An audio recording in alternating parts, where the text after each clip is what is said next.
Absolutely, and I love that idea of, that desk lifting or having those bicycles, those stationary bicycles. One thing I use, which I love, is just a little trampoline.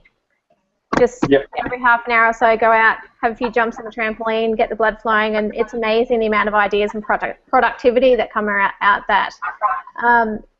Shane, really simple ideas like that. It's great, Emma. Yeah, simple and cost-effective is always good. But how do you, for small businesses, say retail stores and that sort of thing, what's some suggestions around how they can promote a healthy workplace culture? Yeah, once again, using the resources that are out there, so connecting with Heart Foundation websites, with the Movember websites, with the Cancer Council websites. There's a lot of free resources out there that we're not aware of, so it doesn't have to cost a lot of money. The Find Your 30 is a magnificent campaign, and it has a lot of free resources. Swap it, don't stop it. So once again, looking at those small changes people can make in their life, bring to life the choices people make. So not saying you can't do this, but if you eat this for breakfast, this is the outcome. But if you make a small change from going from a large coffee to a small coffee, these are the changes and differences you can make in your life. I wonder, and this is just an idea, for those that are stuck, say, in a shopping centre, I can imagine that it would be quite difficult to develop a healthy workplace culture when you've got stores all over the country. But perhaps they could do something like where they arrange with someone like Subway or Sumo Salad, where if their staff go there and get a certain sized meal, then they get a discount, and that's company-wide. Do you think that's a good idea? Excellent, and that's starting to happen Australia-wide, Emma, where companies are teaming together on how to provide that culture of health. What incentives can we give to our employees that it shouldn't be all about what the employees spend, it should be about providing opportunities so that the individual can engage in health change. If we don't engage in it ourselves, then change isn't sustainable. If it's just pounced on top of us, then we're not going to make that change which is required for the rest of our life. Shane, what are your thoughts so far?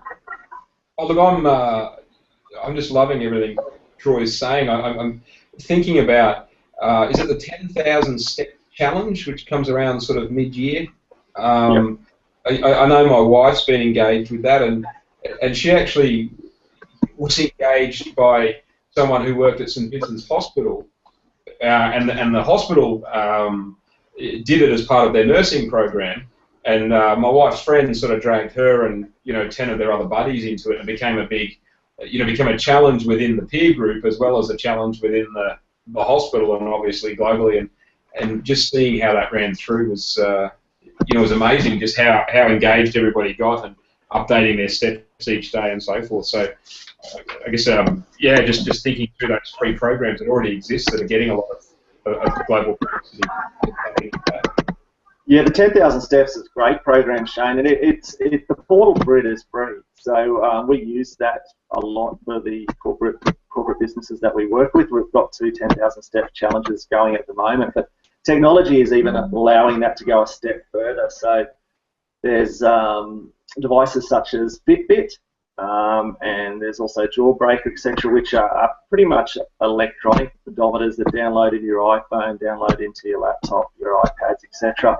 But they're also health portals where you can record if you're a diabetic, your blood sugars, etc. You can look at your sleep patterns. So a great tool for someone that can then take that into their GP and say, here's the last 30 days of my sugar, here's my activity levels, here's my sleep patterns. And we're really starting to see people take ownership around management of their health, which is a massive change, and we need to provide platforms for people to be able to do that.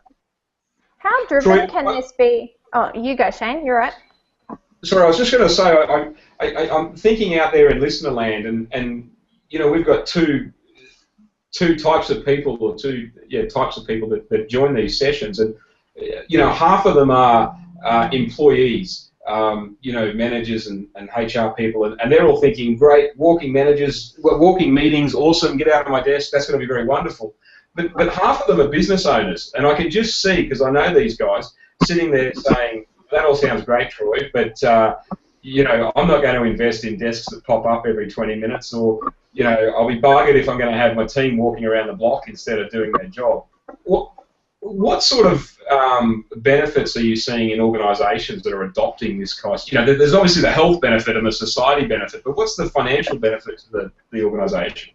100%, Shane. And being a business owner myself, that's something that we have to look at when we're looking at these programs. The majority of the research, because of the different health system, is in the States.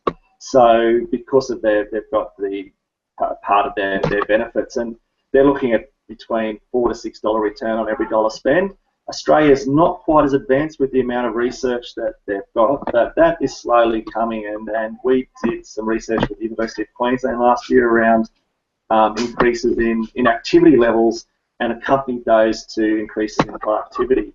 But what we're finding for the owner is we're going to be facing a shrinking workforce and an increasingly unwell workforce. And when the old terminology around absenteeism, it's now more about presenteeism. So what they found with absenteeism was, sure, there was a productivity drop-off, but with presenteeism, someone with 1 to 6, probably 5 to 6 chronic disease issues in a workplace can lose up to 26.9% of productivity.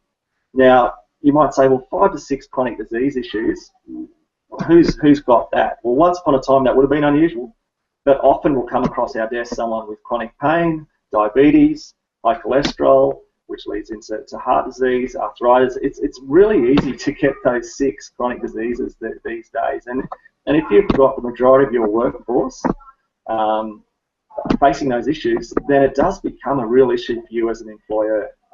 And that tsunami is coming. I was speaking at a conference last year where one of the World Health Organization doctors said that by 2050, if we don't do something, the global financial crisis will look like a blimp on the economic scale compared to the cost to the world economy of what's coming with health. So I guess for the employer, it's getting a step ahead. Also becoming an employer of choice, which you start to then attract better employees. So it is being ahead of that paradigm shift. Excellent. Great. Absolutely. And just a note that's just come a comment really that's just come through from the audience is it must be an employee that's commented on this, that if they had a walking meeting booked, they wouldn't call in sick. They wouldn't call in sick? That is excellent. Great. Absenteeism problem solved already. Done. But really finding that people are engaging with that. And I tell the story of part of what we do is we call a health expo. So we go into an organisation and we set up an expo, and it's like a journey. So we have a dietitian display that brings to life people's choices around what they eat. There's an ergonomic station. And we do some blood testing and blood pressure, etc. And I tell the story of a 40-year-old middle manager who ticked the box on fit and healthy, even though he hadn't done an exercise since he hung his boots up from rugby league 10 years ago. Males tend to do that, though. But when we took his blood pressure, we sent him to the GP straight away. It was just at such a ridiculously high level.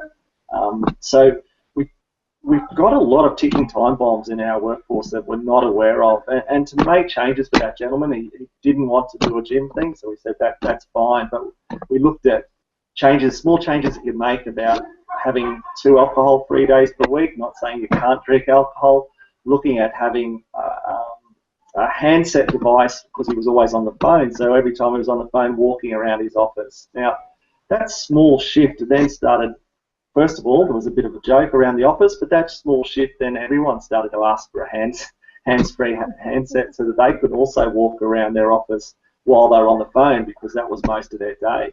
So making those small changes made a massive difference to his health and what direction he's heading in now.